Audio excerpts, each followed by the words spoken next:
Amazon.com Incorporated on Wednesday said it is implementing a one-year moratorium on police use of its facial recognition software.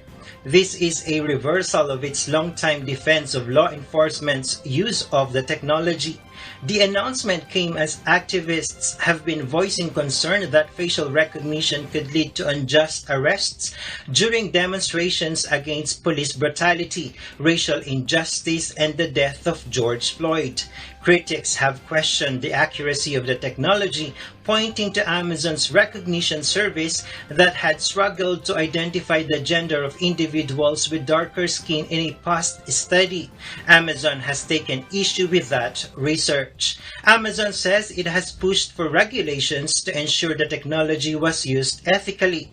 The technology company adds this one-year moratorium might give Congress enough time to implement appropriate rules and that it stands ready to help if requested.